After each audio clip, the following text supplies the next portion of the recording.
Hello everyone, welcome to the Newsbrowse News broadcast. NHK reports that Rumen Radev, a pro-Russian former president, has been selected as Bulgaria's new prime minister. His Progressive Bulgaria party secured a majority in the parliamentary elections held in April, leading to his endorsement by parliament on Friday. In his speech as prime minister, Radev stated, "We will work to preserve peace and prevent Bulgaria's involvement in the military conflicts around us." He had previously campaigned on a platform opposing military support for Ukraine, which is currently facing a Russian invasion, and advocating for better relations with Moscow.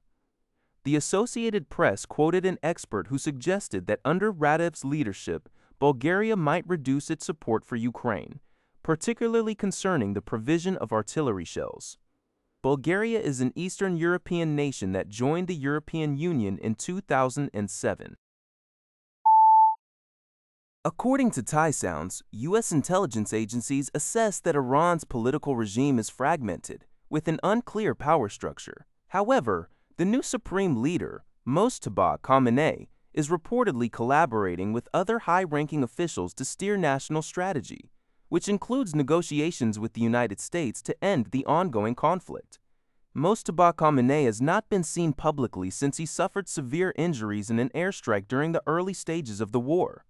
His father, Ayatollah Khamenei, and several top Iranian military leaders were killed in previous attacks by the U.S. and Israel. CNN, citing informed sources, indicates that the Trump administration is still pursuing a diplomatic resolution to the conflict, and a ceasefire between the U.S. and Iran has been in effect for over a month. A recent CIA intelligence report, as mentioned by the Washington Post, estimates that Iran's economy could sustain itself for another 3 to 4 months under the current U.S. blockade.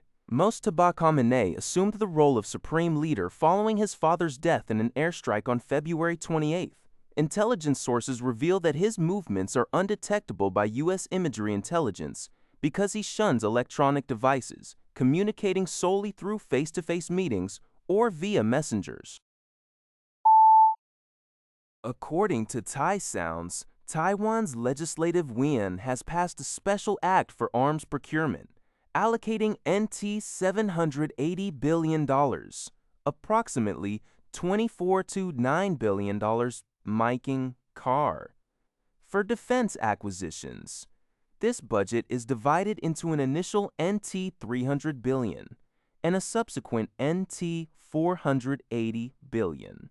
The U.S. State Department, in response to inquiries, expressed support for Taiwan's acquisition of critical defensive capabilities proportionate to its threats, aligning with the Taiwan Relations Act. However, a spokesperson also cautioned that any further delay in funding other already planned defense capabilities would be seen as a concession to the Chinese Communist Party.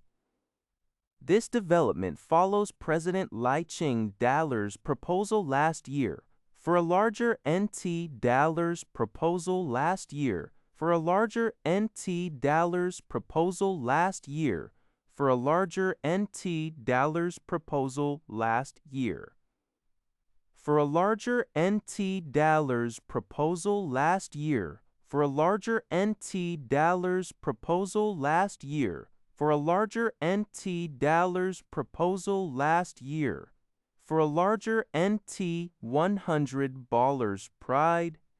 My needs noinies galeraus, but be actually prazes, be harch to, cloud. People's Daily Online reports that Chinese authorities, including the Cyberspace Administration of China, the National Development and Reform Commission, and the Ministry of Industry and Information Technology, have jointly issued implementation guidelines.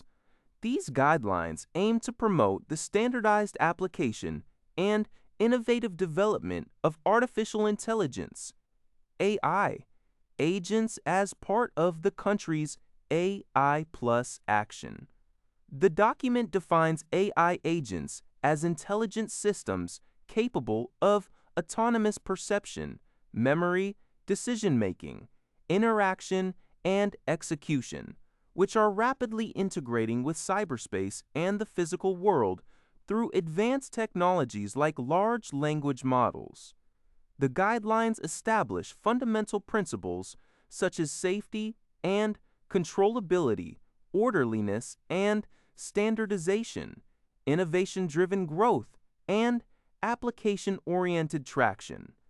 They outline measures across 4 key areas: consolidating development foundations by improving technological infrastructure and establishing standards, ensuring safety and security, driving application through 19 typical scenarios spanning scientific research, industrial development, consumption boost, public well-being, and according to a Telenews NN, North Korean leader Kim Jong-un sent a congratulatory telegram to Russian President Vladimir Putin on Russia's Victory Day, May 9th. In the message, Kim Jong-un highlighted the comprehensive strategic partnership between North Korea and Russia, expressing his utmost importance for it and his desire for its continued evolution and development. He explicitly stated that North Korea would always fulfill its obligations under the treaties existing between the two nations. Furthermore, Kim Jong-un underscored their close ties by declaring, "We are always with you and the Russian people," thereby signaling strong solidarity between Pyongyang and Moscow.